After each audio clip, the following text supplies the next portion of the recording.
Mountain Man paid $1 for the 18-year-old virgin bride, but what he did to her shocked everyone. Dust swirls on a crooked main street. A drunk father shouts, and the crowd laughs as a trembling young girl is sold like cattle. Then boots hit the dirt. A rugged mountain man throws down a single silver dollar. The town smirks, certain they know what he'll do with her. But that night, instead of carrying her to his bed, he leads her through the lamplight to the preacher's door, declaring she is under his protection, not his claim. Yet whispers spread like wildfire. A jealous rancher stirs the law, a sheriff rattles jail keys, and the girl's voice may be the only thing strong enough to save the man who saved her. What secret hymn binds their hearts together? What truth will shatter the town's cruel judgment?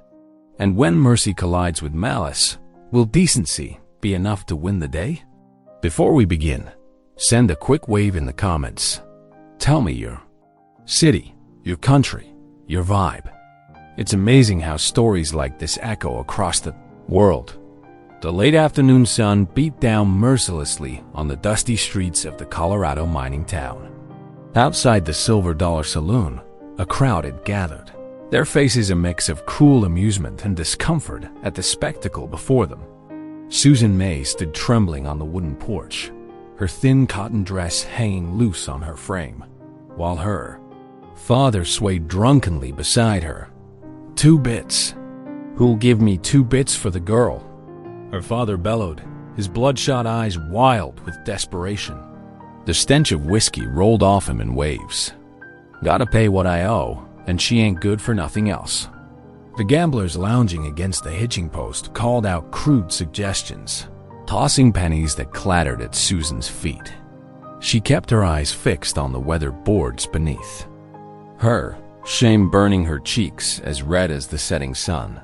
Her fingers twisted in her skirts, knuckles white with tension. 50 cents! Someone shouted from the back of the crowd. That's more than fair for damaged goods. Fresh laughter erupted, harsh and mean-spirited. Susan's shoulders hunched further, trying to make herself invisible as she had learned to do during her father's drunken rages. But there was nowhere to hide now, no dark corner to slip into until his fury passed Dot in the shadows cast by the overhanging roof of the general store. Jonas Hawley watched the scene unfold. His weather-beaten face remained impassive, but his jaw tightened with each passing moment. He'd seen plenty of ugly things in his years as a mountain man and cavalry scout, but this display of human cruelty cut deep. $1. A burly miner called out, already reaching for Susan's arm. And I'll take her right now. Before his fingers could make contact, Jonas stepped into the harsh sunlight. His movement was deliberate, unhurried, but something in his bearing made the crowd fall silent. Boot heels striking solid against the packed earth, he approached the porch where Susan stood frozen. Without a word, Jonas reached into his vest pocket and withdrew a single silver dollar. The coin caught the light as he held it up, then dropped it into the trembling hand of Susan's father. The older man nearly fumbled it in his drunken state, but managed to clutch it tight. Jonas turned to Susan, his calloused hand extended toward her. She stared at it for a long moment, then placed her smaller one in his grasp. Her fingers were ice cold despite the summer heat. Crude whistles and catcalls followed them as Jonas led Susan down the steps. "Didn't know you had it in you, Hallie," someone shouted. "Finally found yourself a pretty young thing to warm your cabin." Susan's steps faltered at the words, her face draining of what little color remained. She clearly expected to be led toward the livery stable, where Jonas would have his horse waiting to carry them into the mountains. Instead, he guided her in the opposite direction, toward the simple white-painted church that served the mining town. The crowd's jeering died away, replaced by confused muttering as Jonas and Susan made their way down the street. Even Susan lifted her head slightly, confusion evident in her wary glance toward the mountain man who now held her fate in his hands. The parsonage sat beside the church, a modest cabin with cheerful curtains in the windows and late summer flowers. blooming in boxes beneath them. Jonas led Susan up the short path to the door, his stride purposeful and unhesitating. "Sir?" Susan's voice was barely above a whisper, the first word she'd spoken since her father had dragged her onto that porch. "I don't understand." Jonas paused at the door, turning to face her fully for the first time. His expression remained stern, but there was gentleness in his eyes that made Susan's breath catch. "You ain't property to be bought and sold," he said quietly, his voice rough but kind.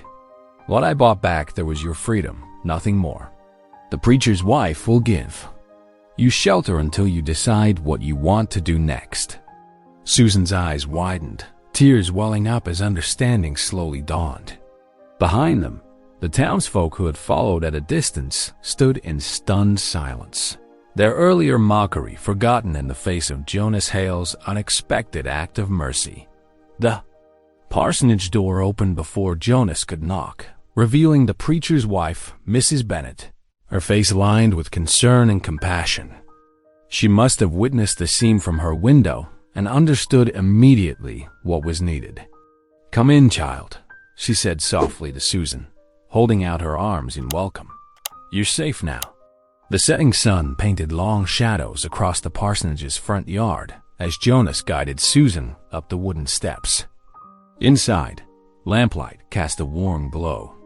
Through the modest parlor, where Reverend Alden's wife had already begun preparing tea, the familiar scent of chamomile filled the air, mixing with the lingering aroma of fresh-baked bread from earlier that day. "Come, sit here, dear." Mrs. Alden gestured to a cushioned chair near the heating stove. Her gentle voice carried the warmth of countless welcomes to weary travelers. "Let me fetch you something warm to drink." Susan perched on the edge of the seat, her hands folded tightly in her lap. She looked small against the faded floral fabric, like a sparrow that had flown in from a storm. Jonas remained standing, his broad frame casting a shadow across the wooden floorboards. Reverend Alden emerged from his study, his weathered Bible tucked under one arm. The preacher's kind eyes took in the scene before him, noting Susan's trembling shoulders and Jonas's stern expression.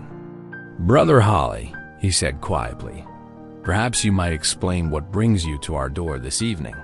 Jonas shifted his weight, uncomfortable with the formality of the parlor after so many months in the high country. "Gave $1 so she wouldn't be sold like cattle," he said bluntly. Her father was auctioning her off at the silver dollar to cover his gambling debts. Mrs. Alden's sharp intake of breath punctuated the silence that followed. She set the teacup down beside Susan with slightly shaking hands. "It's happened before," Susan whispered, her voice barely audible above the tick of the mantel clock.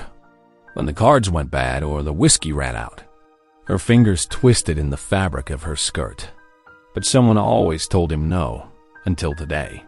The preacher's wife laid a comforting hand on Susan's shoulder, while Reverend Alden's face grew grave. "The Lord's hand guided you today, Jonas," he said. "But word of this will spread quickly. Already I can hear talk from the saloon." Through the open window, raucous laughter drifted up from the street below. Jonas moved to the window, drawing the curtain closed against the growing darkness. "Don't matter what they say," he stated firmly. "She ain't going back there. Not tonight." "At least, of course not," Mrs. Alden agreed, her voice firm despite her obvious distress. "We have a spare room upstairs. Susan can stay as long as she needs." The Reverend gestured toward the kitchen. "Perhaps we might all sit down together, share some tea, and seek the Lord's guidance in this matter." They gathered around the well-warmed kitchen table, where Mrs. Alden had laid out cups and a plate of cornbread. Susan's hands shook as she accepted her cup, but the warm drink seemed to bring some color back to her cheeks. Reverend Alden bowed his head. "Dear Heavenly Father," he began, his voice steady and sure, "we come before you seeking wisdom and protection." Jonas didn't close his eyes during the prayer. Instead, he watched Susan, noting how she clutched a borrowed hymn book to her chest, like a shield. Its leather cover was worn smooth by years of faithful hands, and she traced its golden letters as if reading by touch alone. It struck him that it might well be the first safe thing she'd held in months. Outside, another burst of laughter rose from the street. The sound made Susan flinch, and Jonas could imagine how the story was already being twisted into scandal. He'd lived alone in the high country long enough to know how hungry people were. For tales to tell around their fires. The prayer continued, but Jonas's thoughts drifted to the complications he'd invited into his carefully ordered life. He'd acted on instinct, unable to stand by and watch such cruelty. But now, in the quiet of the parsonage kitchen, he wondered if he'd taken on more trouble than he could manage. His eyes fell on Susan again, noting how the lamplight caught the traces of tears on her cheeks. She looked young and lost, yet there was something in the set of her jaw that spoke of hidden strength. The kind of strength that came from surviving years of hardship. When Reverend Alden's amen finally broke the silence, Mrs. Alden rose to fetch more tea. The clock on the wall marked the passing minutes with steady clicks, while somewhere in the distance, a dog barked at shadows. The night was settling in around them, bringing with it questions none of them were ready to answer. Dawn painted the eastern sky in soft brushstrokes of pink and gold when Jonas led his mule into the yard behind the parsonage. His weathered hands worked quickly, securing provisions and checking leather straps with practiced efficiency. The morning air held a bite that promised a clear day ahead, perfect for the long ride into the mountains. Susan emerged from the parsonage wearing clothes borrowed from Mrs. Alden, a simple brown skirt and white blouse that hung loose on her slight frame. She stood uncertainly on the back steps, clutching a small bundle of additional borrowed items to her chest. Reverend Alden appeared beside her, his Bible in hand. "The Lord watch between thee and me," he intoned solemnly, then lowered his voice. "Jonas, be careful. Already the whispers have begun. By nightfall, they'll turn ugly." Jonas nodded grimly, adjusting the cinch on his saddle. "Reckon so," he said. "Better to be gone before the town wakes proper." He approached Susan with slow, deliberate movements, like one might near a spooked deer. "Ever rode before?" She shook her head, eyes wide with apprehension. "No matter. Old Bell here's gentle as they come." He patted the dappled Mari's neck. With careful hands, he showed Susan how to place her foot in the stirrup and swing up into the saddle. She settled awkwardly, gripping the horn with white-knucked fingers. The sun had barely cleared the horizon when they set out, leaving the sleeping town behind. The trail wound upward through rocky terrain, each hoofbeat taking them further from the world of saloons and cruel bargains. Susan sat straight-backed in the saddle, taking in the changing landscape with wonder in her eyes. Tall pines began to appear, their branches reaching toward a sky so vast and blue it seemed to go on forever. The air grew cleaner, free from the coal smoke and dust of town. A hawk circled overhead, its cry echoing off distant ridges. "Never knew there was so much space," Susan said softly, breaking hours of silence. Jonas glanced back at her. "Plenty of that up here. Why did you do it?" she asked suddenly. "Risk your good name for a stranger?" Jonas was quiet for so long she thought he might not answer. Finally, he spoke, his voice rough as pine bark. "Because somebody had to." They stopped at midday beside a clear mountain creek. Jonas helped Susan down from the saddle, steadying her when her legs wobbled from the long ride. The water tumbled over rocks worn smooth by time, creating pools clear as glass. "Here," Jonas said, kneeling at the creek's edge. "Cup your hands." "Like this," he demonstrated, bringing crystal-clear water to his lips. Susan copied his movements, gasping at the cold sweetness. The afternoon passed in steady progress up the mountain trails. Susan learned to move with the horse's gait, and her grip on the reins gradually relaxed. As the sun began to sink, Jonas led them to a small clearing sheltered by towering pines. "We'll camp here," he announced, helping Susan dismount. He worked efficiently, unloading supplies and gathering wood for a fire. Soon, flames crackled cheerfully, pushing back the gathering darkness. Jonas laid out his bedroll near the fire, then spread a thick quilt. Mrs. Alden had insisted they take on the opposite side of the flames. "You sleep there," he said firmly. "I'll keep watch." Susan wrapped herself in the quilt, the borrowed fabric carrying a faint scent of the parsonage's herb garden. The fire's warmth reached toward her like gentle hands, and above, stars began to appear in the darkening sky. In the distance, coyotes called to one another, their wild songs echoing through the hills. She should have been frightened, alone in the wilderness, with a man she barely knew. Instead, a profound sense of peace settled over her. For the first time in years, she felt truly safe. Jonas sat with his back against the log, pipe unlit in his hand, his eyes scanning the darkness beyond their circle of firelight. The flames cast shifting shadows across his weathered face, but his presence brought comfort rather than fear. As night deepened, the fire burned low. Susan drifted toward sleep, lulled by the gentle song of crickets and the soft nickering of horses. The last thing she saw before closing her eyes was Jonas, still at his post, a silent guardian against the night. When morning light filtered through the pines, Susan woke to find Jonas already up, brewing coffee over a fresh fire. As she sat up, pulling the quilt around her shoulders against the dawn chill, he pointed toward the ridge ahead. There, outlined against the pale sky, she could make out the shape of a cabin, Jonas's homestead, their destination. Jonas's cabin emerged from the morning mist, a sturdy structure of hand-hewn logs nestled against a mountainside.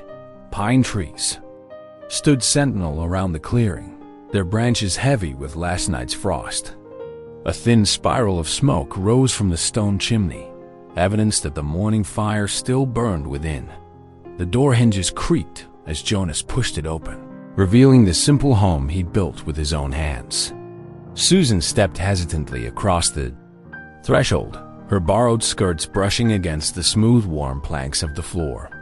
The cabin's single room held everything a mountain man needed to survive, and little else. A rough-hewn table dominated one wall, its surface scarred from years of use. Two mismatched chairs kept it company. Against the far wall, wooden shelves lined with dried herbs caught the morning light filtering through the single window. Bundles of sage and yarrow hung from the rafters, sharing space with strips of dried venison that would see them through the winter months. The stone hearth commanded the room's center, its carefully laid rocks speaking of patient craftsmanship. A black iron pot hung from a swing arm, and split logs waited in a neat pile beside the grate. The fire Jonas had lit earlier cast dancing shadows on the walls and filled the space with welcome warmth. "It ain't much," Jonas said gruffly, setting down their packs. "But it's dry when it rains and warm when it snows." Susan's eyes traveled around the room, taking in every detail. A narrow bed stood in one corner, its quilt neat and tucked. Jonas moved to it immediately, stripping off the blankets and carrying them to a cot near the fireplace. "You'll take the bed," he said, his tone brooking no argument. "I'll make do here on the floor." Susan's hands twisted in her skirts. "I couldn't possibly. You can and you will." Jonas's voice was firm but kind. "Been sleeping rough since before you were born. Won't hurt me none to do it again." The simple kindness, so foreign after years of her father's cruelty, brought tears to Susan's eyes. She blinked them back hurriedly, but Jonas noticed. He busied himself at the hearth, giving her a moment to compose herself. As evening approached, Jonas set about preparing their supper. He worked with quiet efficiency, measuring beans into the iron pot and mixing cornmeal with practiced hands. The familiar tasks seemed to ease something in him, and his movements grew more relaxed. the cabin filled with the homey smells of cooking. Susan watched as Jonas shaped the cornbread and set it to bake in a covered skillet nestled in the coals. When the food was ready, they sat at the table, the yellow lamplight casting a gentle glow over their simple meal. They ate in comfortable silence, broken only by the snap and pop of the fire. Jonas seemed content without conversation, and Susan found peace in the quiet. The beans were well seasoned, the cornbread hot and crumbly. After so many meals snatched in fear at her father's table, the simple food tasted like a feast. When the dishes were cleared, Jonas spoke. "You should know something." He met her eyes across the table. "There's no claim binding you here. When you feel ready to leave, you're free to go." Susan's hands folded in her lap, a gesture almost like prayer. "Thank you," she whispered, the words barely audible above the fire's crackle. Jonas nodded once, then reached for his rifle. He began cleaning it at the table, his movements precise and practiced. "Mountains can be both shelter and danger," he said, running an oiled cloth along the barrel. "Bears in summer, wolves in winter. Need to keep alert." Outside, the first snow of the season began to fall. Fat white flakes drifted past the window, gradually coating the high meadow in silence. The temperature dropped as night drew in, but the cabin remained snug and warm. Susan settled into the bed, which smelled of fresh air and pine needles. The quilt was heavy and comforting, the mattress softer than anything she'd slept on in years. From her position, she could see Jonas spreading his blanket on the floor near the hearth. He added another log to the fire, sending sparks dancing up the chimney as she drifted towards sleep. Lulled by the fire's steady glow, Susan felt the last of her tension ease. Here, in this simple cabin high in the mountains, she had found something she'd thought lost forever. Safety. Jonas sat in his chair, staring into the flames. His weathered face was troubled as he considered how the town would react to his actions. Gossip traveled fast in mining communities, and few would understand his motives. But watching Susan's peaceful sleep, he knew he'd made the right choice, whatever the cost might be. The snow continued to fall outside, wrapping the cabin in a blanket of white silence. Inside, the fire burned low, its light touching both protector and protected with equal grace.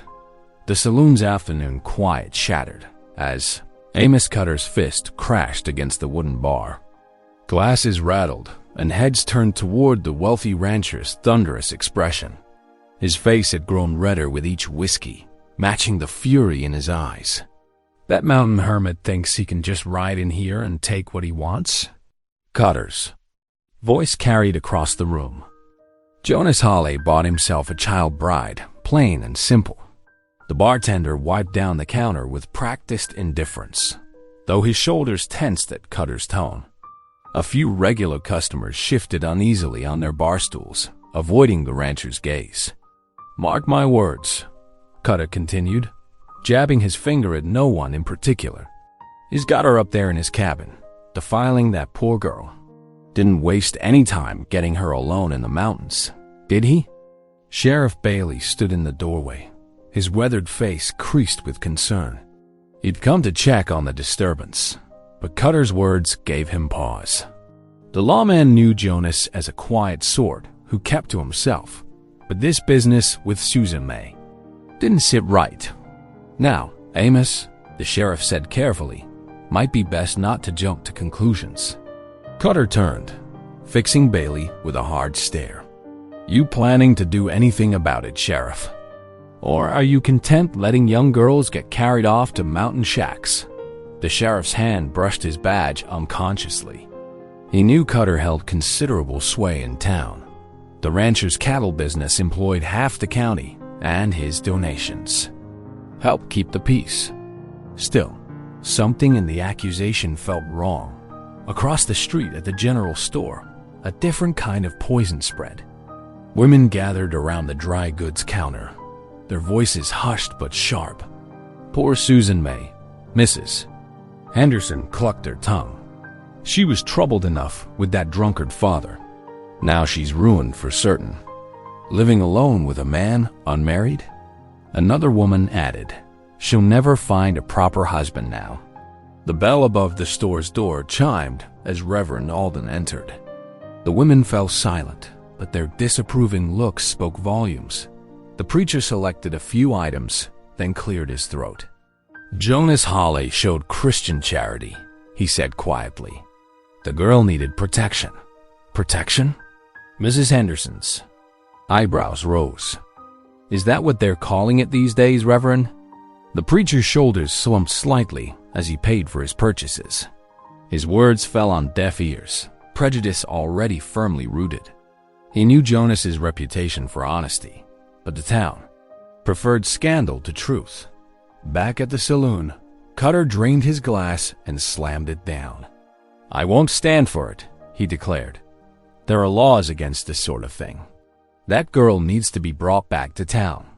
The afternoon sun was sinking toward the mountains as Cutter mounted his horse. He rode to the edge of town where the mountain road began its winding climb.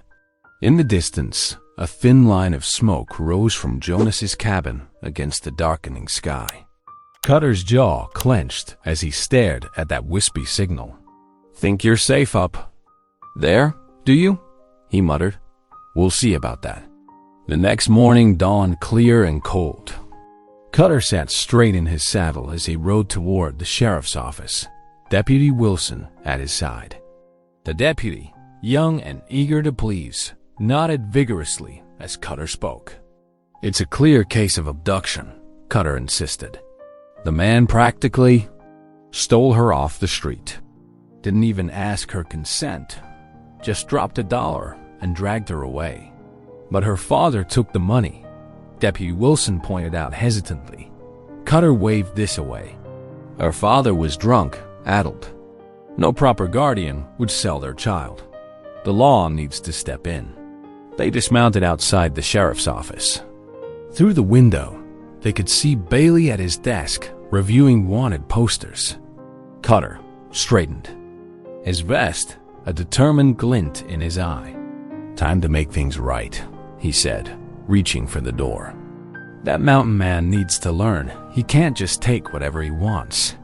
The deputy followed, already imagining the excitement of a mountain arrest. Neither man noticed Reverend Alden watching from across the street, worry etched deep in his kindly face. The preacher clutched his Bible closer, knowing that prayers alone might not be enough to stem the tide of malice rising in the town. Inside the sheriff's office, Cutter was already laying out his case, his voice carrying through the open window. The wheels of frontier justice were beginning to turn, but whether toward truth or tragedy remained to be seen. Dawn painted the mountain peaks in soft rose and gold as Susan stirred from her sleep. The cabin's wooden beams creaked overhead as she pulled on her borrowed boots, determined to make herself useful. Jonas was already outside, his silhouette visible through the frosted window as he worked in the crisp morning air. Susan wrapped a shawl around her shoulders and stepped onto the porch. Her breath formed small clouds in the cold. Jonas looked up from his work, splitting logs with practiced swings of his axe. Reckon you're wanting to help? He asked, pausing mid-strike. Susan nodded eagerly. I want to learn everything. I don't aim to be a burden. Jonas's weathered face softened. No burden at all. Come here. I'll show you how to split kindling first. He demonstrated the proper technique, explaining how to hold the small axe and position the wood. Susan's first attempts were clumsy. The axe glanced off the log more than once, and her strikes barely made a dent.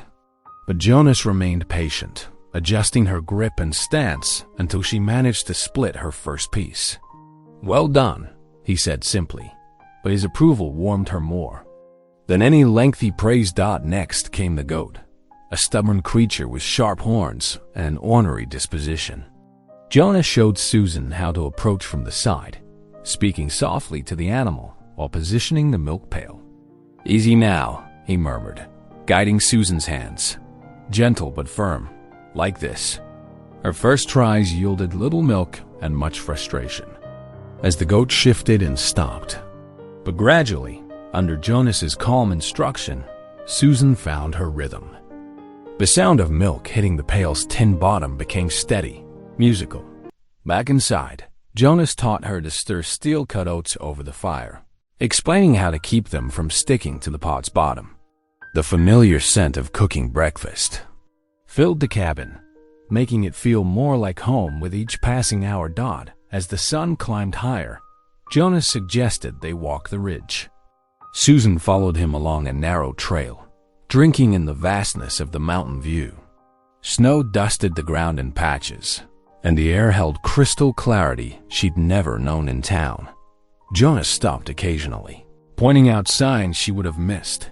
The delicate prints of passing elk, rabbit tracks crossing their path, the mark of a deer's browsing on low branches. Susan listened intently, storing away each detail. These were useful skills, real knowledge that could help her survive in this new world. "See there?" Jonas indicated a scraped patch of bark on a tree. "Bear's been marking his territory. We'll give him plenty of space." Susan nodded, both frightened and fascinated. "There's so much to learn up here. In town, all I knew was how to dodge father's moods and keep quiet." Jonas's face darkened at the mention of her father, but he kept his voice gentle. Different kind of survival, that was. But you're learning new ways now. As evening approached, Susan stirred a pot of venison stew over the fire. Without thinking, she began to hum softly, then sing, her voice barely above a whisper. It was an old hymn her mother had taught her years ago, before illness took her. Amazing Grace. The sound of Jonas's knife sharpening stopped abruptly. Susan glanced up to find him frozen, staring into the flames with glistening eyes. "I'm sorry," she said quickly. "I didn't mean to disturb." "No." Jonas's voice was rough with emotion. "It's just Sarah, my wife. She loved that hymn. Used to sing it while she worked." He cleared his throat. "Haven't heard it since she passed. 3 years ago." Susan stirred the stew quietly, understanding now why he lived alone in these mountains. After a moment, she began singing again, softer this time. Jonas remained still, listening, until she finished the last verse.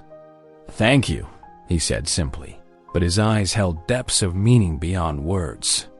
They ate their supper in comfortable silence, the fire crackling between them. Outside, snow began falling again, thick flakes swirling in the darkness. The storm would isolate them further from town, but Susan felt no fear. Instead, she experienced a warmth that had nothing to do with the hearth, the feeling of finding family in an unexpected place. Jonas added wood to the fire, his movements careful and deliberate. Nothing improper passed between them, no hint of the scandal the town surely imagined. Instead, they shared the quiet contentment of two wounded souls beginning to heal through the cabin's window. Susan watched the snow pile deeper, transforming the mountain world into a pristine blanket of white. The isolation that had first seemed threatening now felt like a blessing, giving them time to build this fragile trust. This new understanding of family. The wind changed first, bringing a sharp bite that made Jonas pause in his work. He lifted his eyes to the heavy clouds rolling in from the west, dark and brooding against the mountain peaks. Susan stood in the doorway, watching his concerned expression. "Storm's coming," he said, gathering his tools. "A bad one." The first gusts hit, like a hammer, bending the tall pines and sending loose snow swirling. Jonas worked quickly, showing Susan how to help him secure the wooden shutters over each window. The cabin grew darker with each one they closed, until only the firelight remained. "Keep that fire strong," Jonas instructed, adding logs to the hearth. "We'll meet it." The blizzard descended in full fury as night fell. Wind howled through the gaps in the logs, despite the careful chinking. Susan fed the fire steadily while Jonas checked their supplies. Dried venison, flour for biscuits, coffee, and dried beans. Enough to wait out the storm if they were careful. "Sounds like the whole mountain's crying," Susan said softly, rapping. Her shawl tighter as another gust rattled the shutters. Jonas nodded. "These storms can last days up here, but we're snug enough." Through the long night, Susan kept watch over the flames while Jonas dozed in his chair, rifle across his knees. By morning, the storm showed no sign of weakening. Snow had drifted halfway up the door, and the wind still screamed like a wounded thing. Susan found an old basket of yarn while tidying that second day. Her mother had taught her to knit, and her fingers remembered the motions. She worked quietly, needles clicking in rhythm with the fire's crackle. Jonas watched curiously between tasks, but said nothing.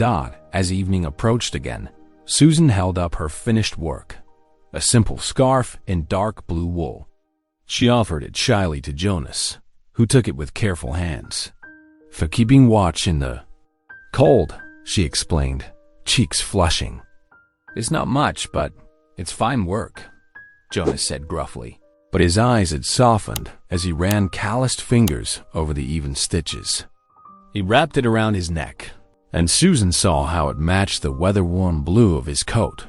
That night, with the storm still raging, they shared stories over cups of coffee. Jonas spoke of his years trapping in the high country, of reading weather in cloud patterns and finding shelter in unexpected places. Susan listened, fascinated by this life so different from her own. When Jonas fell quiet, Susan began speaking of her mother, how she taught Susan hymns while they worked, singing of grace and redemption even as illness wore her down. Her voice cracked when she described her mother's final days, but the memories felt less painful in the telling. "She always said music was God's way of helping us bear hard times," Susan finished softly. Jonas nodded, understanding in his silence. Meanwhile, far below on the mountain road, Amos Cutter and his deputy struggled against the storm's fury. Snow blinded them, wind threatening to unseat them with each step. After less than a mile, their horses refused to go further. "It's suicide in this weather," the deputy shouted over the wind. "We have to turn back." Cutter glared up the snow-swept trail, but even his stubbornness couldn't overcome nature's fury. They retreated to town, leaving Jonas's cabin unreached in the storm's embrace. The third morning broke clear and still. Susan woke to absolute silence, the strange quiet that follows a big snow. Sunlight streamed through cracks in the shutters, painting bright lines across the cabin floor. Jonas opened the door to a wall of white. Snow had drifted nearly to the top of the doorframe. He spent the morning digging a path to the well, the snow chest-deep in places. Susan watched from the doorway as he carved a narrow canyon through the drifts. When he finished, Susan bundled up and ventured out with a handful of seed corn. The chickens needed feeding, and she had begun to think of them as her responsibility. She scattered the grain in a cleared patch, calling softly until the hens emerged from their coop, clucking and pecking. Standing in the crisp morning air, Susan felt something settle in her heart. This place, this life, it had seemed so foreign just days ago. But the shared work, the quiet companionship through the storm, had changed something. She belonged here now, in this small household on the mountain. Jonas paused in his work, leaning on his shovel to watch her with the chickens. He saw how naturally she moved through the morning tasks, how the fear had faded from her eyes. The storm had forced them closer, but trust had grown in that closeness. They were family now, of a sort neither had expected to find. Amos Cutter paced the worn floorboards of his ranch house, anger burning in his chest. 3 days had passed since the storm cleared, and still Jonas Hawley remained unchallenged on his mountain. The very thought of it made Cutter's jaw clench. He grabbed his coat and stormed out to saddle his horse. The morning sun cast long shadows across the muddy street as Cutter tied his horse outside the sheriff's office.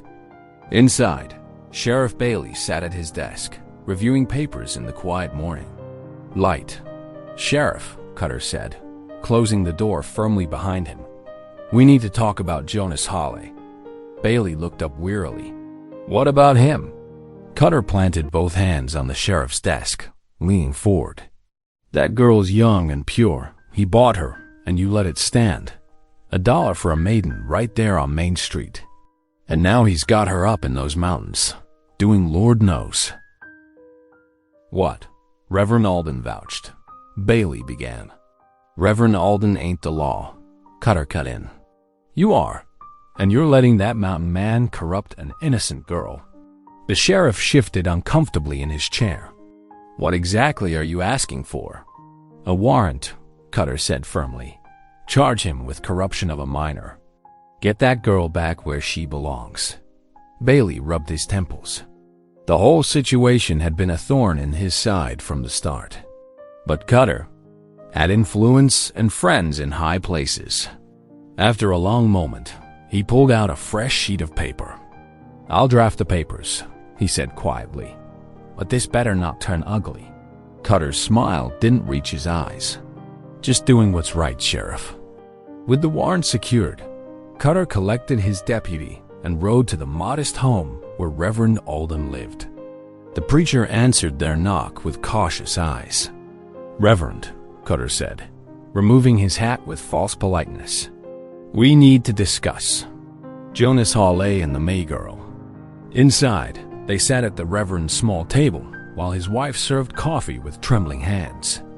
Cutter leaned forward, his voice smooth as oil. "Now, Reverend, you were here that night. Tell us plain, did Jonas take that girl as his wife?" Alden's face remained calm, though his fingers tightened around his cup. "Mr. Hawley acted only in mercy, Mr. Cutter. He brought Susan here for protection, nothing more." "Protection?" Cutter scoffed. "A single man taking a young girl to his isolated cabin. Surely you see the impropriety." "What I saw was a Christian man preventing a grave sin," Alden said firmly. "He asked me to witness that his intentions were honorable." Cutter's eyes hardened. "Honorable men don't buy women, Reverend. He saved her from being sold," Alden countered. "There's a difference." Standing abruptly, Cutter placed his hat back on his head. "Well, if you won't help us protect her virtue, we'll find others who will. Good day, Reverend." That evening, the saloon buzzed with activity as Cutter held court at the bar. He bought rounds freely, his voice carrying over the din as he spoke of innocent maidens and mountain men's appetites. "Are we men going to stand by while that girl's virtue was stolen?" he demanded, slamming his glass down. "Who'll ride with me to save her?" The crowd grew louder with each drink, men shouting agreement and promises of aid. Even those who doubted kept quiet, not wanting to cross Cutter or his influential friends dot in his office. Sheriff Bailey sat reading a telegram that had just arrived. It was from a man named Thomas May in Kansas, identifying himself as Susan's uncle. The message was brief but clear. Seeking news of niece Susan Stope, is she safe? Query ready to provide home if needed. Stop. Bailey set the telegram aside with a troubled frown. The arrival of legitimate kin could change everything. But for now, Cutter had his warrant, and tomorrow would bring whatever justice or injustice it would. Through the thin walls, he could hear the saloon crowd growing rowdier. Cutter's voice rose above the rest, rallying men for what he called a rescue mission. The sheriff closed his eyes, knowing he had set something in motion that he might not be able to control. The telegram sat accusingly on his desk, its message holding the potential to either save Susan or condemn her to a different kind of imprisonment. Only time would tell if this unknown uncle would prove to be her salvation or another threat to the peace she had found in the mountains. The morning sun streamed through the cabin's small window as Susan swept the rough-hewn floorboards.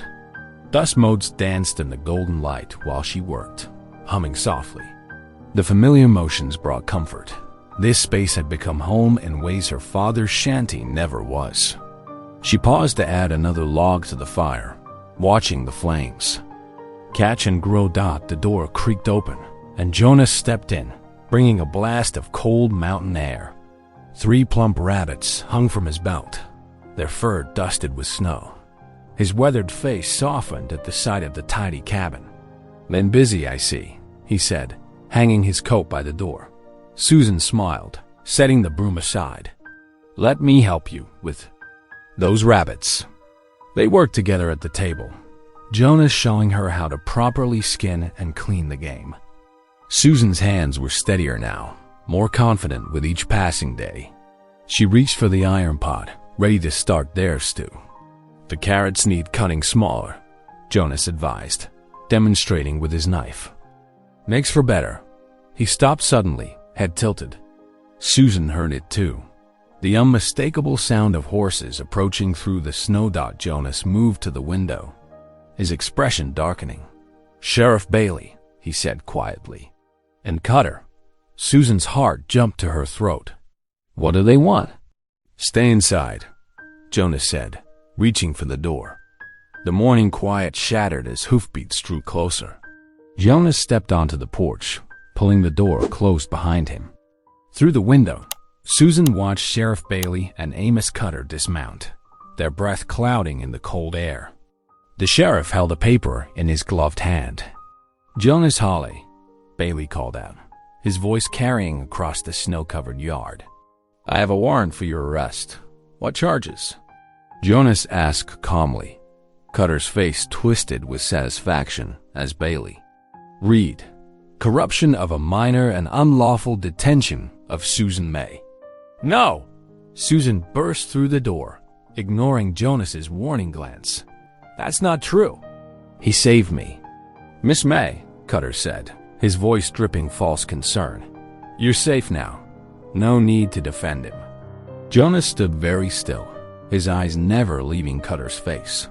"There'll be no violence today," he said quietly. "Not with the girl here." He turned to Susan, unslinging his rifle. "Take this inside," he said softly. "Guard the cabin. I'll sort this out proper." Susan's fingers trembled as she took the weapon. Tears blurred her vision as Bailey approached with iron shackles. "Jonas, please," she whispered, catching his sleeve. "Don't let them take you." He looked down at her, his eyes gentle despite the circumstances. "Truth will out," he said. "Keep faith." The shackles closed around his wrists with a cold click. Susan watched helplessly as they led him to the waiting horses. Their boots crunched through the snow, the sound echoing off the mountainside. Jonas mounted awkwardly behind Bailey, his bound hands making it difficult to keep balance. Cutter lingered, looking at Susan with what he probably thought was kindness.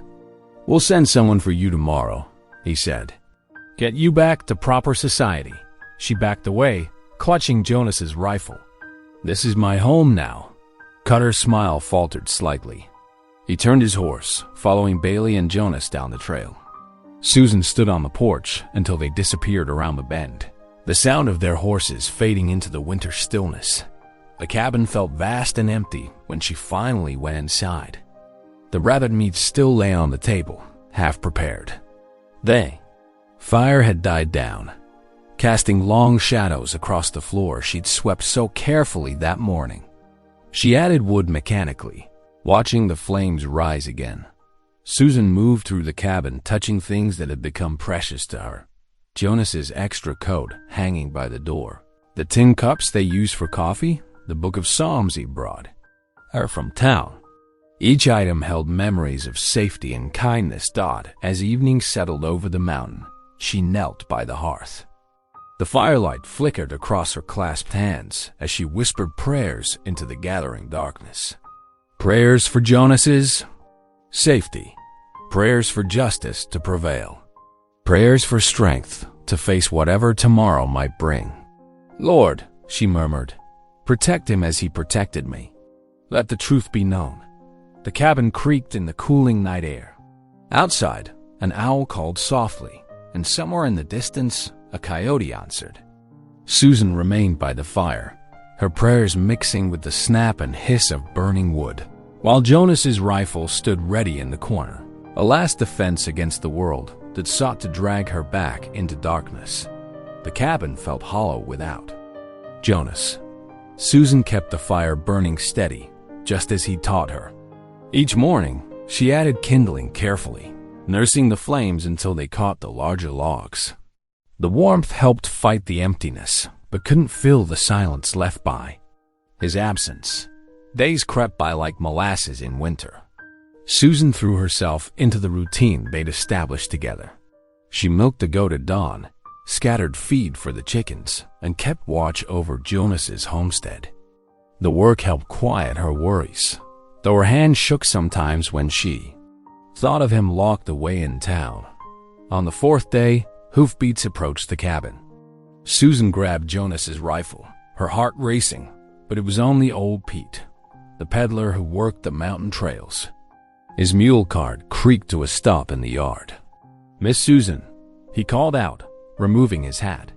"Thought you might need supplies."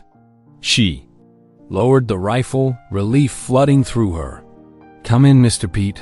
The coffee's hot." Over steaming cups, Pete shared what he knew. "They got Jonas in the town jail," he said, warming his hands around the tin mug. "Sheriff's keeping him there till the circuit judge arrives next week." Susan's fingers tightened around her cup. Are they treating him proper?" "Far as I can tell. Reverend Alden visits him daily with food and prayer." Pete hesitated. "But miss, folks are talking mean in town. That Cutter's stirring trouble. Something fierce." After Pete left, Susan paced the cabin floor. Jonas had protected her without hesitation.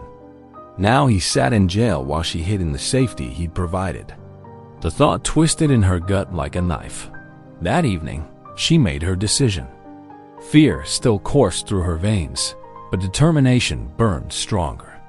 She spent hours baking biscuits, wrapping them carefully in clean cloth. Her hands moved steady now, each task filled with purpose. She barely slept that night, listening to the wind whistle through the pines.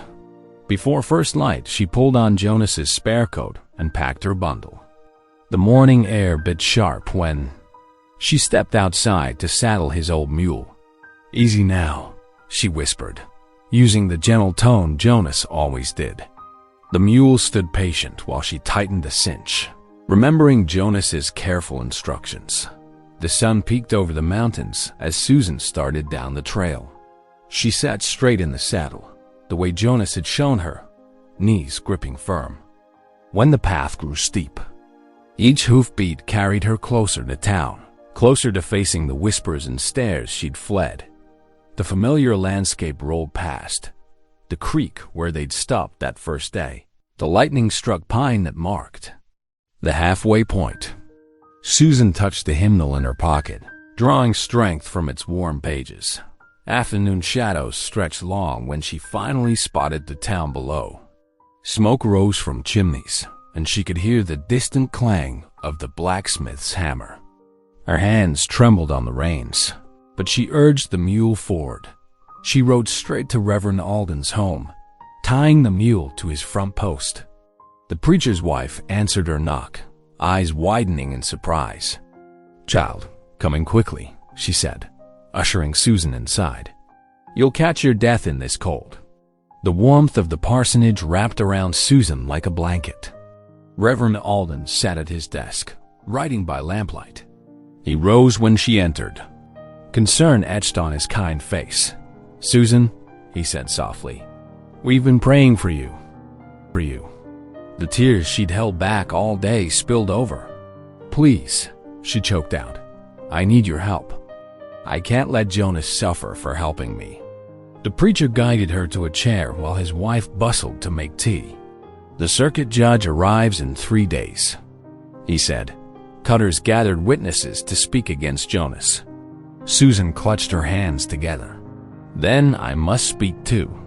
Tell them the truth about my father, about what Jonas really did. It won't be easy," Reverend Alden warned gently. "You'll have to face them all, Your father, Cutter, the whole town. They'll ask painful questions. I know. Susan's voice shook, but her spine straightened. But Jonas risked everything to protect me. How can I do less for him? The preacher studied her face for a long moment. Only you can tell the truth of what happened, he said finally. Your testimony could free him or condemn him, depending on what you say. Then I'll speak, Susan whispered. No matter the shame it brings, I won't let them twist his kindness into something wrong. The Reverend's wife pressed a cup of hot tea into her trembling hands. Outside, the sun sank behind the mountains, painting the sky in shades of purple and gold. Susan sipped the tea, drawing warmth and courage from its familiar taste. Tomorrow would bring challenges she'd never faced before, but she was no longer the frightened girl from the saloon porch. Jonas had shown her what real strength looked like, not in fists or threats, but in standing firm for what was right. The courthouse buzzed with excitement as townsfolk squeezed into the wooden benches. Morning light filtered through dusty windows, casting long shadows across the floorboards. Women fanned themselves with handkerchiefs while men shifted restlessly, their boots scraping against worn planks. Amos Cutter held court near the front, his expensive vest stretched tight across his chest. He leaned close to whoever would listen, his voice a practiced whisper. Bought her right there on the saloon porch, he did. Carried her off to his mountain lair like a wild animal. Behind the iron bars that separated the courtroom, Jonas sat, straight-backed in his chair. His weathered face revealed nothing, though his eyes never left the door. Dust coated his usually neat clothes after days in the jail cell, but he carried himself with quiet dignity.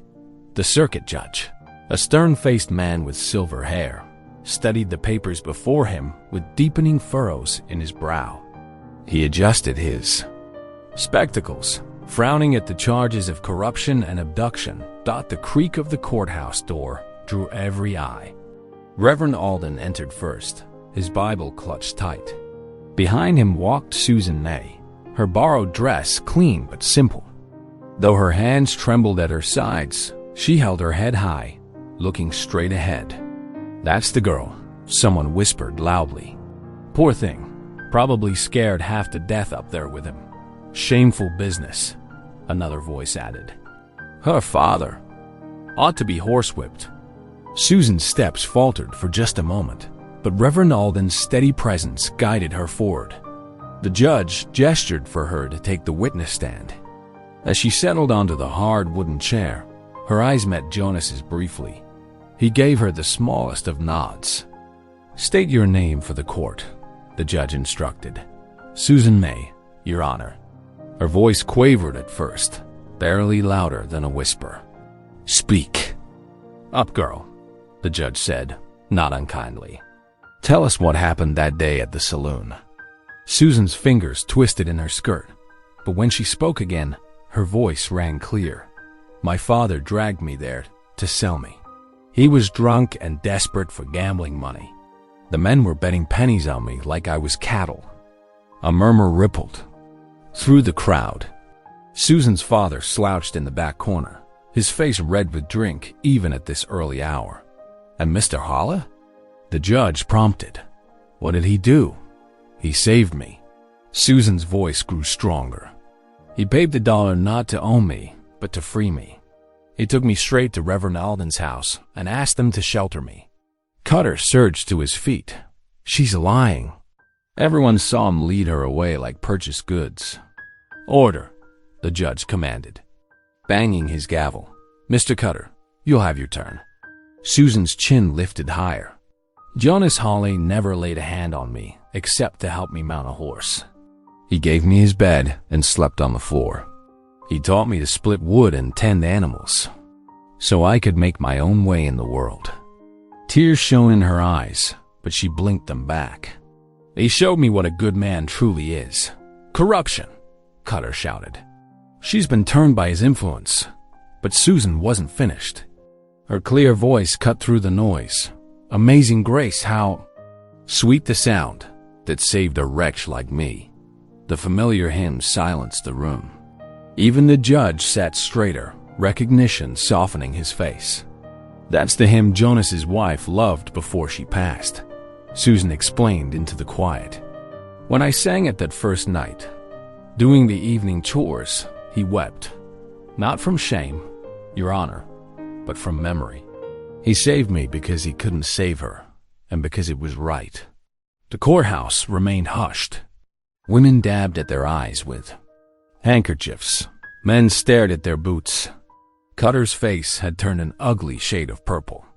Jonas Hawley taught me that strength isn't about power over others, Susan continued, her voice steady now. It's about protecting those who need help, even when it costs you everything.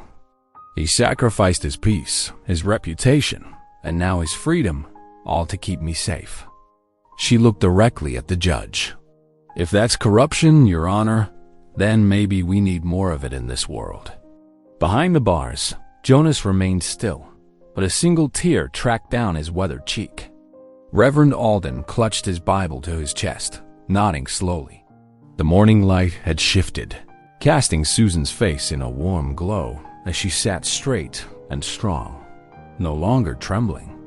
The judge's gavel cracked against wood like thunder. Order, order in this court. His commanding voice cut through the charged atmosphere. The courthouse fell silent, save for the soft scrape of boots and rustle of skirts as people settled back into their seats. Reverend Alden rose slowly from his bench, his Bible still clasped in weathered hands. Your Honor, if I may speak? At the judge's nod, he continued, his gentle voice carrying to every corner of the room. I was there the very night Mr. Hawley brought Susan to my door. He came not as a man claiming property, but as one seeking sanctuary for someone in need. The preacher's eyes swept across the gathered faces, many of which now avoided his gaze. Jonas Hawley has attended our services when he comes to town. He sits quietly in the back, leaves a modest offering, and treats all with respect. After losing his dear wife, he withdrew to the mountains not out of meanness, but from grief. He paused, letting the words sink in. What I witnessed that night was a man choosing to help despite knowing how others would twist his intentions. Sheriff Bailey cleared his throat and stood, adjusting his badge. Your Honor, I feel bound to add that when we served the warrant, Mr. Hawley offered no resistance. He handed over his rifle peaceful-like and submitted to arrest, though he surely could have fought us off in those mountains. The sheriff shifted uncomfortably. Looking back, perhaps I was too quick to credit certain accusations. A murmur rippled through the crowd. Several townsfolk, who had been loudest in spreading gossip, now stared at their hands, shame coloring their faces. Mrs. Peterson, the banker's wife who had declared Susan ruined, dabbed at her eyes with a handkerchief. Amos Cutter surged to his feet again, his face mottled red. This is absurd. You're all being fooled by a pretty song and some crocodile tears. He jabbed a finger toward Jonas. That man bought a girl like livestock. We all saw it. What we saw, Reverend Alden cut in firmly, was a man paying the price. To prevent evil, not to profit from it. The judge raised his hand for silence, studying the papers before him one final time. His stern expression had softened almost imperceptibly. I have heard enough. He looked directly at Jonas. The charges against you are dismissed, Mr. Hawley. They appear to be nothing more than malicious slander. The gavel fell with decisive force. You are free to go. The deputy moved quickly to unlock Jonas's shackles. As they fell away, Jonas rubbed his wrists, his expression remaining calm and dignified. He stood slowly, his tall frame straight despite. Days in the jail cell. Susan hurried down from the witness stand, tears of relief streaming down her face. Jonas met her halfway, taking her small hand in his calloused one. Much obliged, Miss Susan, he said softly, voice rough with emotion. What you did today, no one's ever. He trailed off. Overwhelmed by her courage, the gathered townspeople watched in silence as Jonas and Susan walked toward the courthouse door, side by side. No one jeered now. No one whispered accusations. Instead, there was a collective sense of having witnessed something profound. The triumph of truth over lies, of dignity over disgrace. Cutter stormed out first, shouldering past them roughly, but even his dramatic exit couldn't break the moment's solemnity. As Jonas held the door for Susan, Reverend Alden's voice carried from behind them. "Go in peace." They stepped out onto the courthouse porch into a world transformed. Fat, lazy snowflakes drifted down from pearl gray skies, dusting Susan's dark hair and Jonas's broad shoulders with white. The snow muffled the usual town sounds, creating a pocket of perfect quiet. Around them, Susan turned her face up to the snow, smiling through her tears. Jonas watched her, wonder evident in his weathered features. Here was the girl who had arrived at his cabin trembling and uncertain, now standing tall after facing down the entire town to speak truth.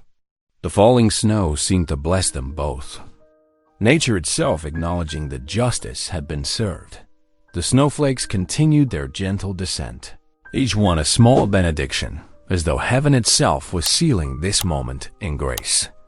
Together, the mountain man and the brave young woman who had saved him stood in that quiet moment, their dignity restored, their bond strengthened by the trial they had endured together. Jonas hitched the horses to his old wood sled for the journey home. The runners whispered over fresh snow as they climbed toward the high country. Susan wrapped warm in blankets beside him. Neither spoke much, both savoring the peaceful aftermath of their victory. As the cabin came into view, smoke curled invitingly. From the chimney, Susan had banked the fire well before leaving for town. Inside, the hearth's warmth embraced them like a welcome home. Susan moved automatically to stoke the fire while Jonas stamped snow from his boots.